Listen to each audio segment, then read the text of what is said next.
Hi, welcome to Quantum Living Conversations. I'm Deirdre Catlin, and this is Alice Morse. And we are talking today about how you take those steps to move into bringing your creativity through. And so this is going to be fun for me because I actually haven't dove into Alice's whole past experience, even though we've been in the same kind of women's group for 2 years now. Year. A year. Okay. Mm-hmm.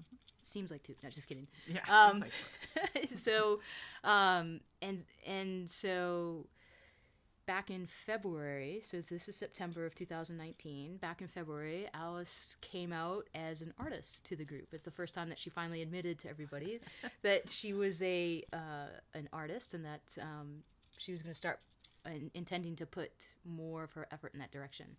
And then come in July, was it July or August? August, you were on the Coeur d'Alene Art on the Green. Art on the Green, which is, even though Coeur d'Alene is small, that experience is amazing. That is huge. It is. So the leap from February to August was incredible, and that was your first major showing. Yes. And it was awesome. So from there, I knew I wanted to just kind of dive in, learn more about Alice, and then talk about how we bring forth that creativity and that amazing experience came to fruition. So tell me a little bit about yourself. Like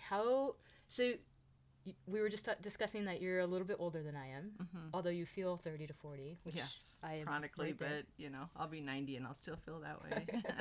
I hope. Right? So in your later years, like, how did you become an artist? I've always drawn, and when I was in my 30s, I found out that I could actually paint, and I decided that I actually liked painting more than I liked to draw, and so I kind of switched over there and did it for fun, as my daughter calls it, for funsies. So I would spend a lot of time just doodling around with the different types of paints and different types of things that I would paint on: wood, paper, pretty much anything I could get my hands on.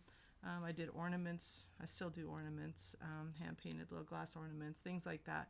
And people were super receptive of what I did. So I did a few craft shows, which I don't like. They're nice. They're okay. It's just not what I want to do. Okay. And so I decided at one point that I wanted to start my own business. And one of the things I wanted to do, was I had heard, and this was over on the East Coast only at this point, was these paint and sip parties, where you go into people's homes and you teach them how to do painting, a picture, and then everybody drinks a little bit and everybody has a good old time, right? Well, I decided I wanted to start one of those companies here, and I started doing research, and all the companies I contacted said they weren't ready to come this far yet. They hadn't moved into the West Coast area yet. And so I thought, well, I'll just start looking into seeing maybe starting my own type of business and doing it differently without going in and doing the franchise aspect of it. And then I got cancer. I found out when I was 50, just before my 53rd birthday, I found out I had breast cancer. And I was stage 3, heading to stage 4. And it was pretty scary, and it kind of rocked our entire world. And so for the next 4 years, I had a lot of downtime while I was healing to wrap myself around things that I could do to make myself think about anything and everything except for cancer.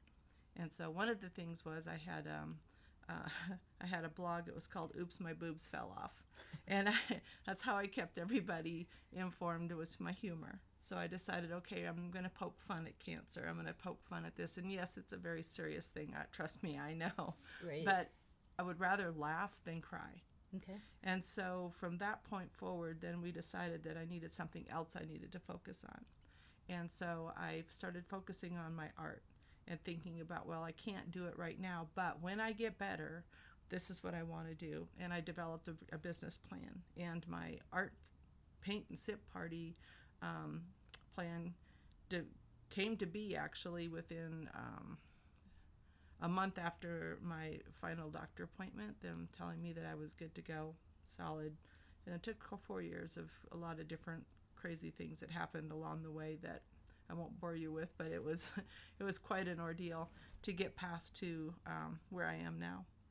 So once I was able to develop that business plan, it gave me something to look forward to. And then I started realizing, well, this is fun, and I like teaching other people how to paint these silly, goofy paintings, but I really want to be taken more serious and do more art. And so I started experimenting with doing a few commission pieces for friends and different other people that were friends of friends that had seen what I did. So I did a few commission pieces, and I'd done a couple before, but I mean, these were more serious commission pieces. And I did them mostly scenery paintings, which is what is my specialty.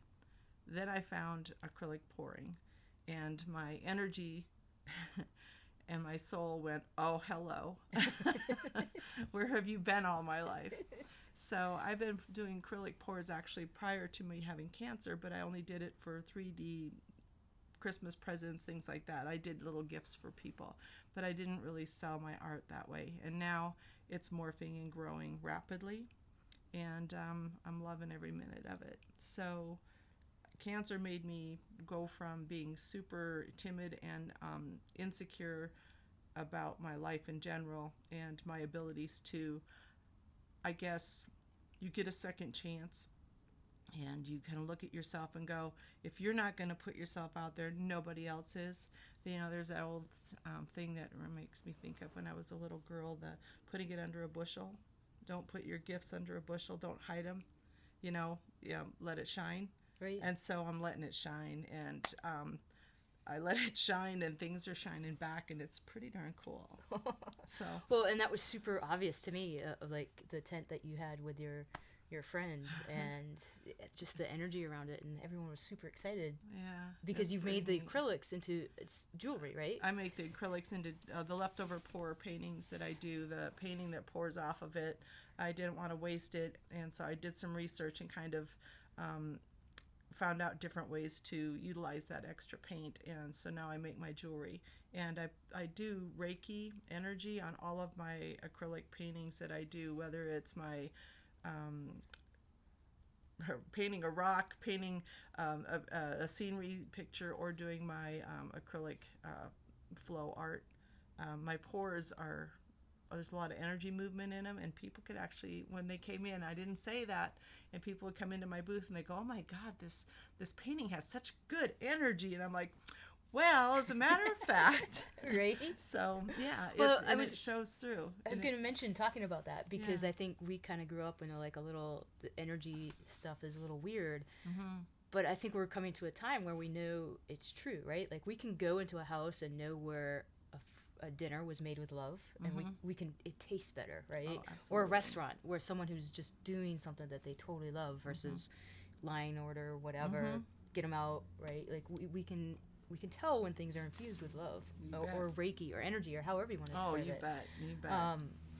Yeah, can you talk to more about what people were noticing who may not be educated in this, but I think we're all sensitive to it. So I had my favorite was this. He's kind of a, I don't know, old hippie guy, and he comes waltzing into my booth, and he actually bought 2 paintings, which made me feel very good. He bought a big one and a small one, and then he came back with his daughter and bought some jewelry. But he walked in and he says, "Baby, I smell the patchouli." And I looked at him. I'm like, no. He goes, no, I'm just talking all the energy and the love. He says, I just associate patchouli with energy and love. He goes, I am a product of the 60s. He said, so that's what I feel when I walk in here. He says, and I just kind of want to hang out in here. wow. He says, this is the only one that I really feel I want to hang out in here. So that really just made me feel super good. And then I had other people that would come in and they would leave and they come back and they would focus so heavy on one picture or 2 pictures, and they'd be like, I just don't know what it is, but I really need this in my life. I need this painting. And they would buy them. And it was just, or this piece of jewelry, they'd hold it and they'd pick up different ones, and I would encourage people to hold them for a minute and see which one spoke, kind of like when you get crystals. You got to have them speak to you. And I said, you got to look at it and see if it talks to you. If none of them talk to you, then you're not this isn't your day to buy one. And they all, I sold so much jewelry. I sold so much painting, so many paintings. So That's so cool, and I'm gonna tell on you a little bit because you did put in there that you were worried about being judged, oh right? gosh, You're like, my stuff's going yeah, out, I'm gonna be like terrified, absolutely. So tell me about that. Like, you had just admitted to a group of friends Yeah. in February that you're a painter, so you just like, Yeah. okay, I'm stepping into this. Like, talk me through that. How do you overcome it? What? You open your mouth and you this. say, "Hi."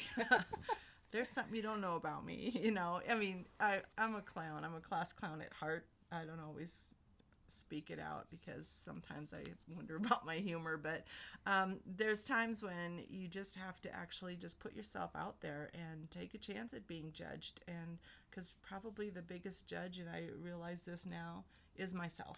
I am my worst critic. I always have been. I always will be. I'm the one that makes my knees knock when I get scared. I'm the one that makes my hands shake when I go up in front of people. But somewhere along the line, again, I go back to having cancer. When I went through having cancer, something shifted in my brain. And I suppose it's maybe the standing in front of a camera naked from the waist up, watching your boobs disappear and then come back and be all malformed and be, different shapes and sizes and all kinds of weirdnesses that you could never even remotely imagine if you haven't even gone through some of this stuff, and poke fun at it and realize, okay, so if I can look in the mirror and this is how I look, then no matter what I'm looking like from this point forward, I'm solid. I'm good. Anything I do from this point forward, I'm solid. I'm good. I am confident enough to know that there's going to be at least one out of every 10 people that walk in that are going to understand what I'm doing. And I like those odds. Cool. So it's a weird number to throw out there, but just that was in my brain. It's like, okay, my husband and I sat and had a really long talk because he is my biggest fan. And whether I'm singing, dancing, whatever, he is my biggest fan. He is amazing. And he said that he threw out some large number of people, probably 10,000 people that are going to walk through that park that day. And it's a high probability. There was that many people that walked through. There's a lot of people. Yeah. And he said, so you have the opportunity to touch 1% of that. That's 1,000 people, right? Right. Okay, my math is terrible. No, wait, I gotta do math. Is it? You have a potential to touch a lot of people. I have don't do my math. I used to fly and do math. Yeah. Now, here's the deal.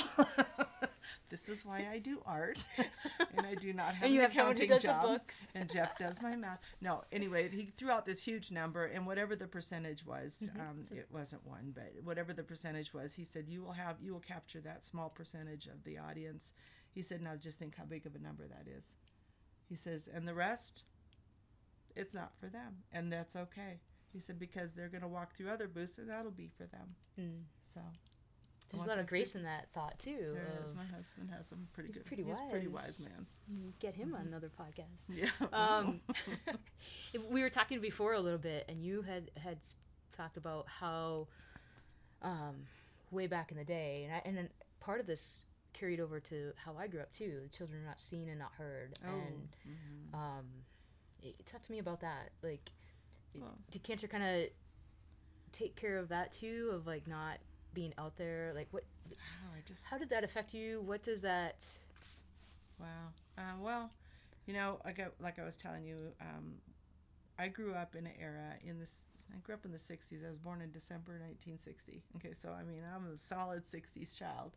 And children were not allowed to be outspoken and gregarious in our household. Okay. In most households that I were at, the kids were quiet. You minded your manners.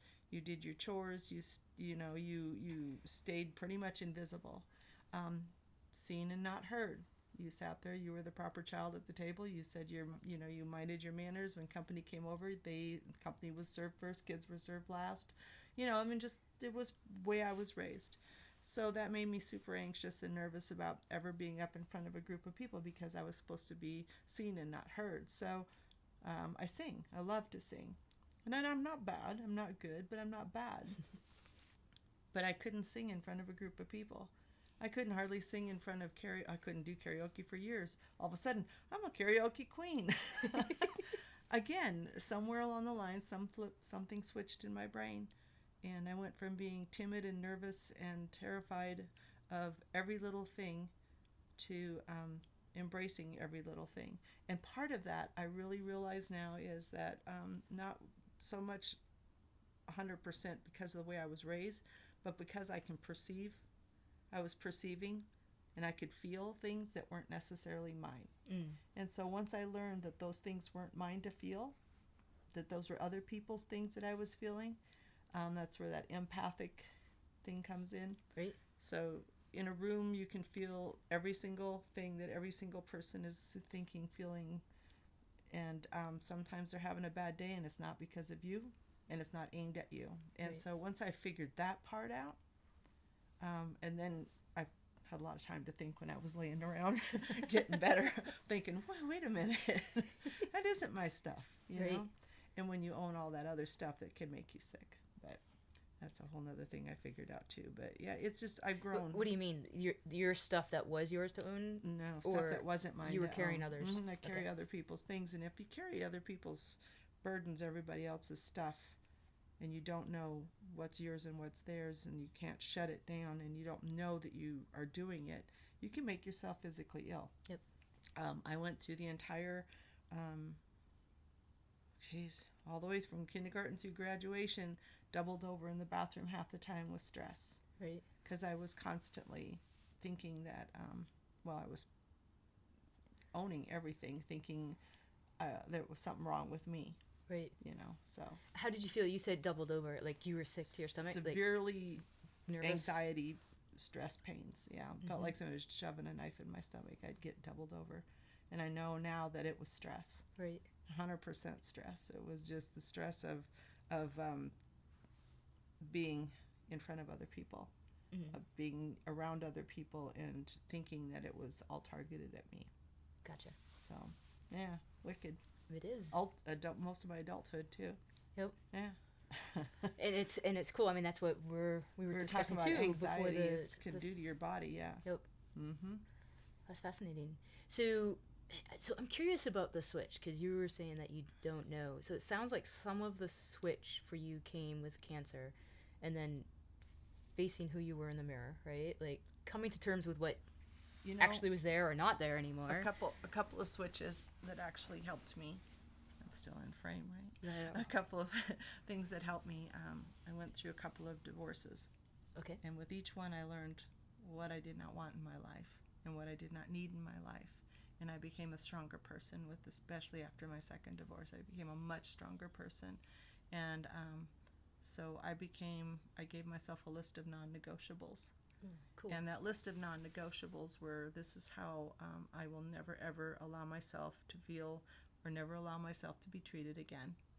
And along with that almost it's like a form of grace comes along with that non-negotiable.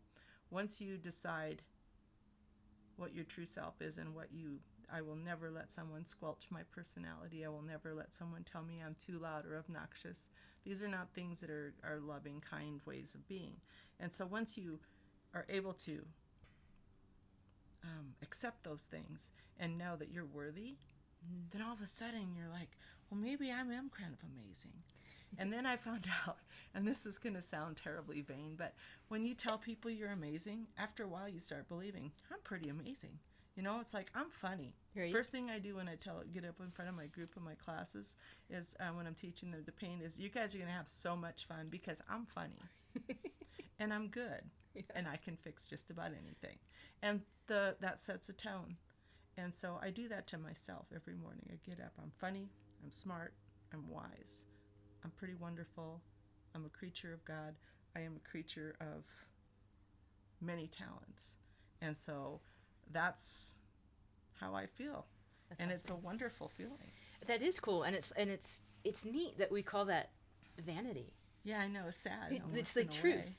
It's this is truth. Yeah. Why do we make that bad? And yeah, and it's not like I'm out there saying, oh, I got to put on obviously a lot of makeup and fix my hair because that's who I am. That's not who I am. Right. I went through all that, and it's like, no, that's not who I am. It doesn't make me feel any better about myself, other than maybe I look a little better on camera, but age kind of has a funny way of defying makeup anyway, so it just happens. So I just decided that I make myself presentable, and the rest of it you shine from within. That's awesome. I love that. Yeah. So, are there any other? What made you overcome that energy of that little girl that's not seen and heard?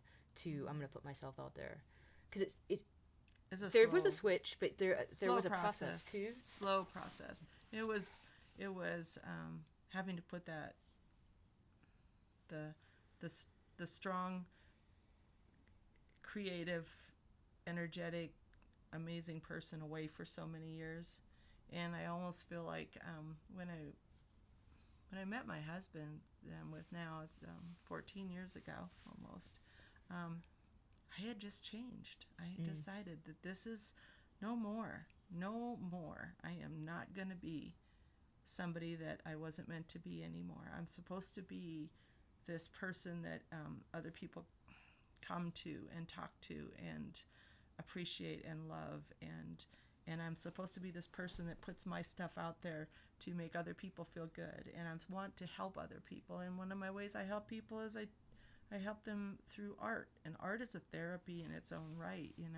People express themselves in so many ways, and I can also do it with words and with just being next to them sometimes. And all of those things, and I know it sounds really disjointed, but all of those things do come together, because when you decide that what you have in here needs to be recognized, it needs to be nurtured, and it needs to grow. And I've always had the intuition. I've always had the extra sensory. I've always had the extra feelings, and I didn't know what it was.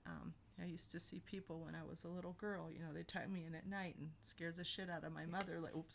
Scare the crap out of my mother later when I told her about it, because I showed her the people in the book, and she's like, "Oh, no, no. Right. They've been dead a very long time. That's not possible." So I know there's a connection. I know there's something else out there. And so if the world is that big and there's that many things out there, then why am I scared to just exist in my world? I was talking with a friend earlier today about purpose.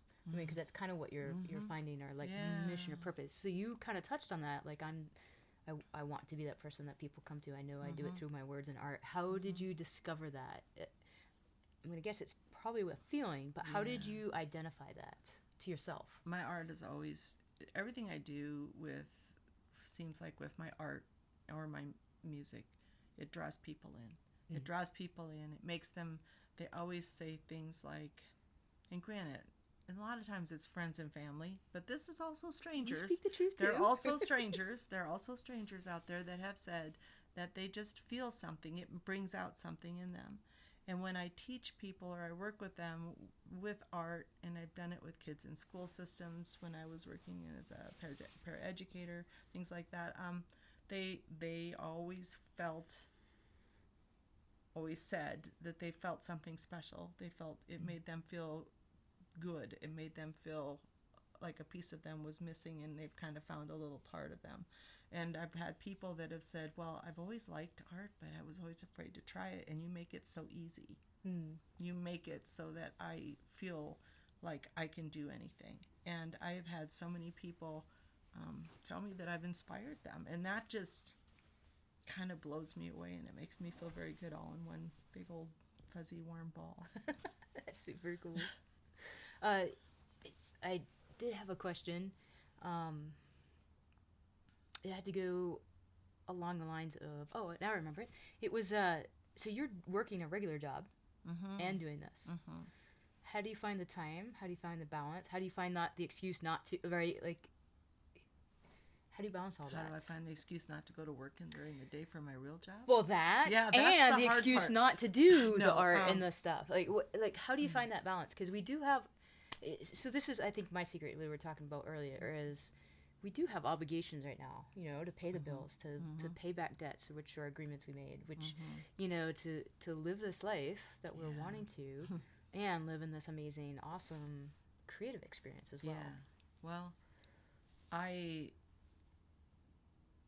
don't know. It's not hard for me to find time to work on my business because I love it so much. And the only problem I have is finding a balance between work, my business, and still having time with my husband and my dog and my kids and to travel and to do the things that we want to do. And so I've kind of dialed back the paint party end of it a little bit. So I was doing 2 and 3 paint parties a week. Oh, wow. On top of working 40 hours a week. Okay. And so then I wasn't able to do my regular art that I love to do. And so now I'm kind of cutting it back to where I do 2 or 3 or 4 paint parties a month, maybe a couple more here and there. If I'm just letting it kind of flow in and see what happens. And I'll build that end of it up again later when I retire. This is my retirement thing. But as far as the other part goes, I don't go down and work in my studio if I'm not feeling it. Okay. So if I'm feeling like I've had a really bad day, sometimes I go down there and I fling paint and I do my acrylic pours because those they energize me, they balance me, they help me feel a little bit more grounded. It's kind of like going out and walking barefoot in the grass. Yeah. Okay, it's that grounding feeling. That's Yeah. how I feel when I put my hands in paint and play with my paints. I get that. Nice. That's a grounded feeling. But if I'm not feeling it, I don't go down there. And so it's funny how the universe has a way of balancing it out. I always seem to have time to finish things. Oh, nice. Even though I feel I work well under pressure. But things have a way of finishing like they're supposed to when they're supposed to. And it never feels like I'm being pressured or pushed. So it's like I won't go down to my studio a couple of nights and then it's like, oh, well, I'm going to go down there and I'm going to work, and I'm down there for 3 or 4 hours. And then I come back upstairs and I didn't even realize that 3 or 4 hours had gone by. And there's other times I've gone down there and I've seemed like I've been down there forever, and I create so many things and only an hour has gone by. Oh, wow. So it's kind of like time I've decided is not as lineal as we think it is. So Cool. Does that make sense? It does. How do you, because I've seen this happen with people and sometimes I do it myself, of I'm not creating what I want, so how do I not go down that rabbit hole of I'm not spending enough time with the things that I'm passionate about? It sounds like so I'm hearing some kind of grace of balancing it, like if I'm not down there, it's okay. Like, how, did you have any self-talk that was not that? And how did you overcome that? Well, I have to make sure that I don't get lazy. Because you like that couch is really inviting. And snuggling with my husband is super inviting. And, I mean, we've been together 14 years, but we're still like we were the first year we were together. We like that time together. And so I had to find a balance between that. Because I could literally just not move. If he's sitting next to me on the couch, I'm a happy girl. But he also has his room downstairs. So the days that I do go down there, and I am down there for excessive amounts of time because I've got I've got 3 or 4 commission paintings that I'm working on right now that I have coming up, and I've also got a couple of other things that are on the fire and some things that are going to be for next year that I'm really excited about. Ways of things where I'm morphing and changing some of my art that I'm doing. I need to work on those things, and I recognize that. So I'm going to go down and work, and he'll go sit in his room, and so we're in the same vicinity. And he just hangs out down there while I do my thing. And so he's really my only priority other than, as far as making sure that there's a balance there. Well, it sounds like a little bit of the secret, too, to make your relationship, or help the relationship work, is each finding your own things. Yeah, but yet we're still in the same pathways. Yeah. It's really good. We're very symbiotic that way. That's cool. Yeah. What business advice? So you talked about you had started the business, you had thought about a business plan. to kind of reiterate what you said about the cancer, like being able to visualize something beyond where you were. Oh, yeah. Like that's huge in what I know I teach, and it sounds like it's a very common, being able to see yourself healed, doing things you love, actually is healing in the present moment. It is. Well, for me, it was a visualization of seeing myself as a healthy entity in the future, selling my art and teaching people how to do art. So Nice. that's what I had to do. Because what I was seeing in the mirror was something akin to a Shar-Pei. a shaved Shar-Pei. So I love those dogs. Oh yeah, but they're not so cute when it's like right here. Right. So Not I mean, where... it was just it was a real, for once, it was a real vanity check for me. I think that's when my vanity part shifted a little bit. It's like, okay, there's a difference in my life, and this isn't what vanity is. It has to come from within, because I can't be judged on how I look on the exterior.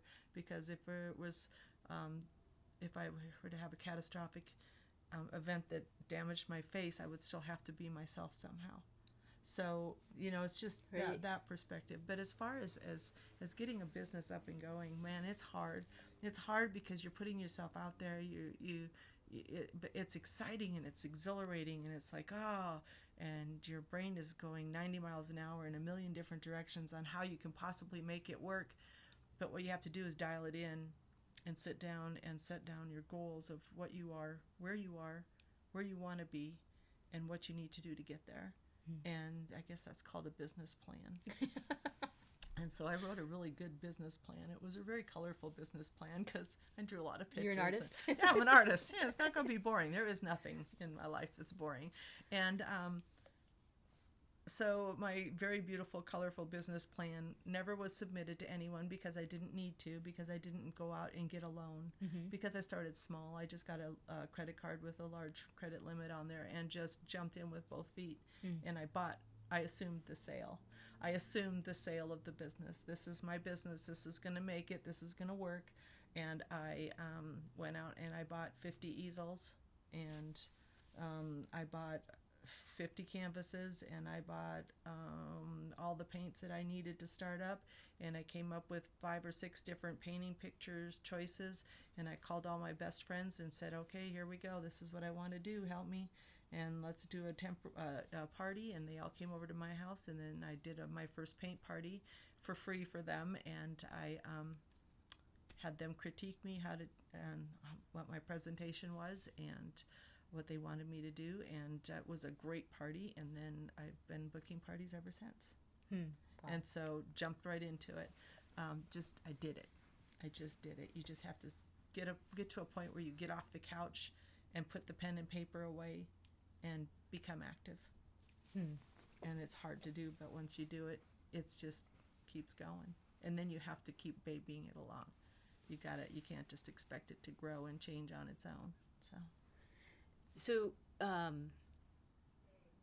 if you could go back in time, I know we can't change time, but what advice would you give to the younger self? I know you're where you want to be, but a lot of times we don't change what we could, but what words of advice would you wish you knew then that you do now? I wish I knew that how important it is to have a little bit of some education background.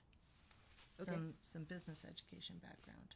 Just a little bit, just something that would help me understand all of the aspects that I don't understand, that my husband does, so he helps me with it, but it eludes me. Okay. So that I wish I would have known more.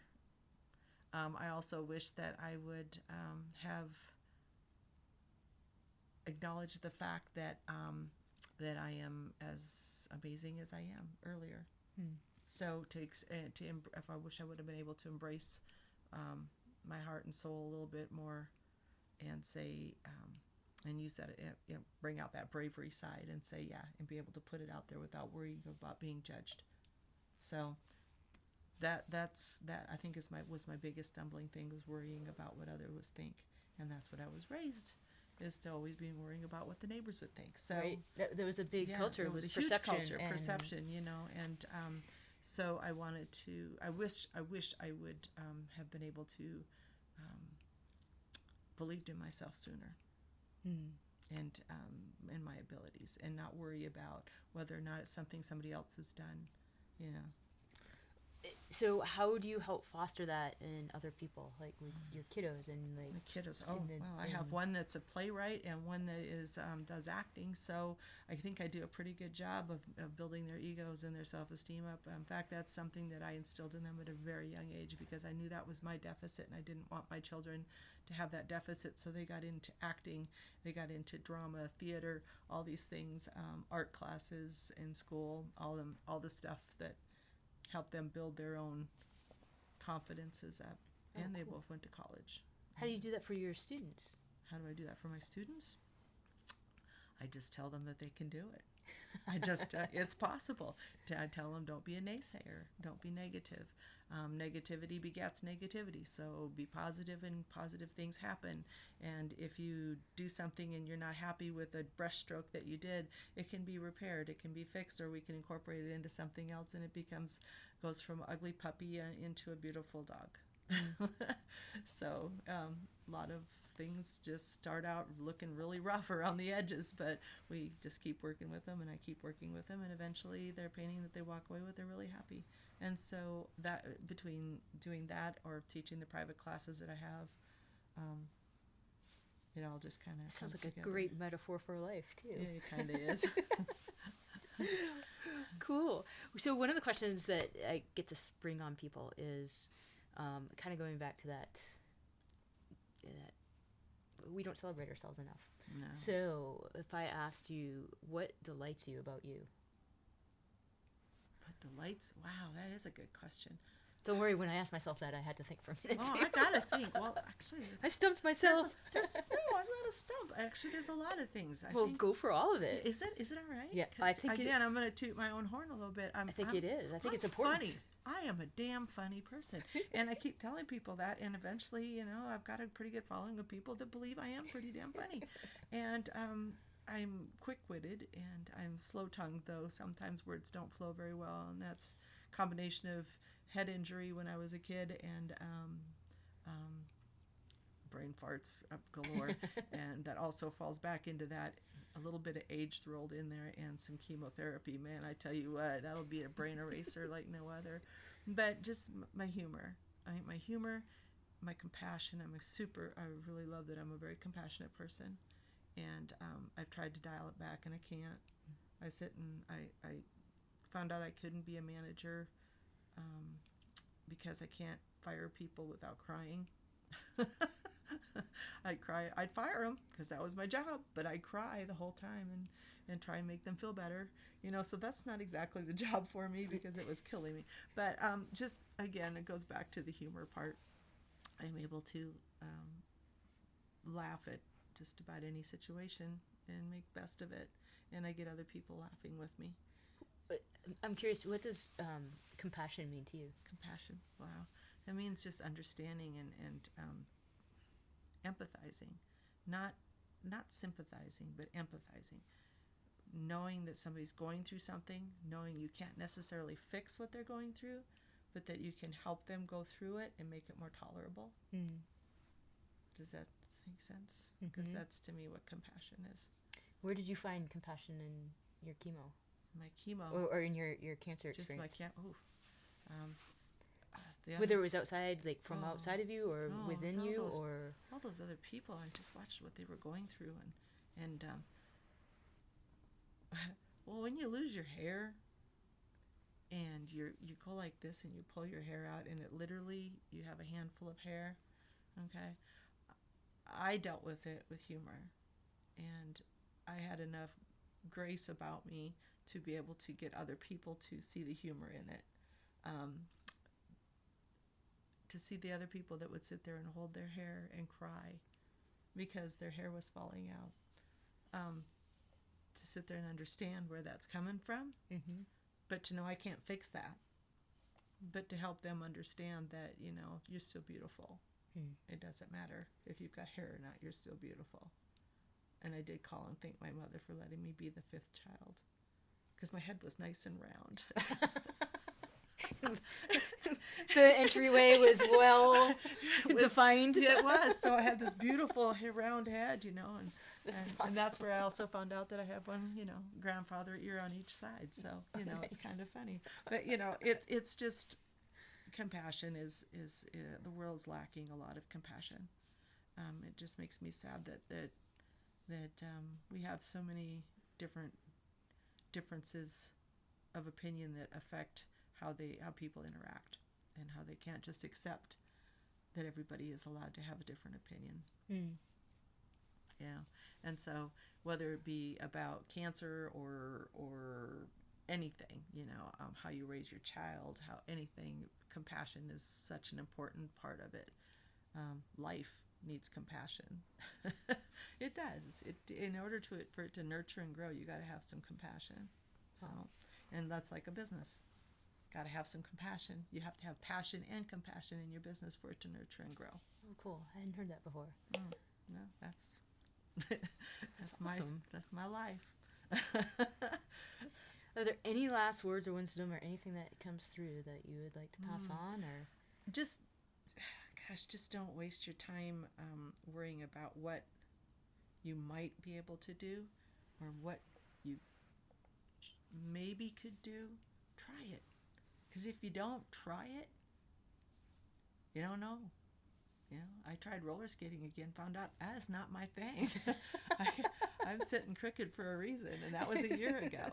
But I still tried it again, and I'm bound determined I will learn to ride bicycle again. That is a lie about being able to get back on a bicycle. Once you would never forget the bull.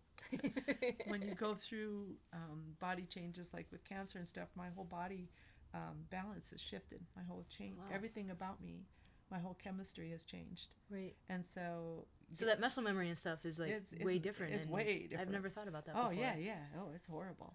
And it's not for everybody, apparently, but I'm not quite as graceful as everybody, but that's okay. I don't have to be. And once you realize you don't have to be as good at something as some next person, but what you do is good enough for you, and accept that what you do, like, I look at my art and I think, okay, yes, a billion other people are trying acrylic pours right now. Everybody, it's a thing.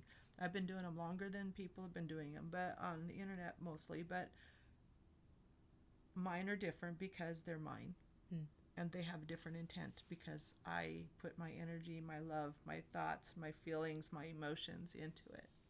And so if you do that with anything in your life, it's going to be amazing. Absolutely amazing. With child rearing, anything, business, any business that you have, if you put your love, your thoughts, your emotions, your kindness, your heart, your soul into your business, it's going to survive. It might not survive or make it the way you think it should have been to begin with, but it'll happen.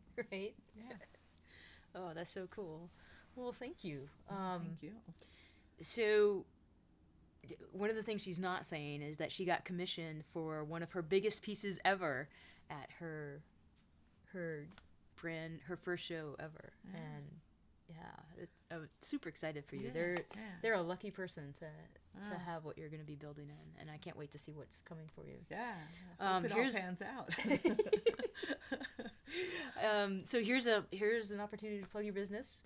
Do you have a website or a business name, or how do we find you? Oh, well, my name is Alice, but my business is Alley Art Creations, and I have Alley Art Creations is on Facebook, and I also have a website that I'm working on. Don't judge me by my website because it is in dire need of some attention, but I just haven't had a chance to really get back and work on it yet. But it's also let's see, it's alleyartcreations.com, I think is. Okay. Can they get from you on Facebook? You can find it from my Facebook, or you can get a hold of me on my Facebook page, and I can give you the information. So my Facebook page is mostly geared towards paint parties. The other part of my business is still morphing and growing, and so I'm planning. I got all winter. I'm going to be building that baby up good. So, yeah. Awesome. Yeah. And you're saying Alley Art, Alley Art. Yep, Alley Art Creations. Cool. Yes. Getting better at this. You are. You can spell. I know. Not math though. Well, thanks for listening and watching, and I hope this inspires you to start living your life from your dreams and finding that balance to bring forth your unique genius. So thanks for watching. Anything else? No, I'm good. Thank you. Thank so you much. for Quantum Living Conversations, and all my information is somewhere listed in the stuff. But in the stuff. have a great day, and thank you for being here.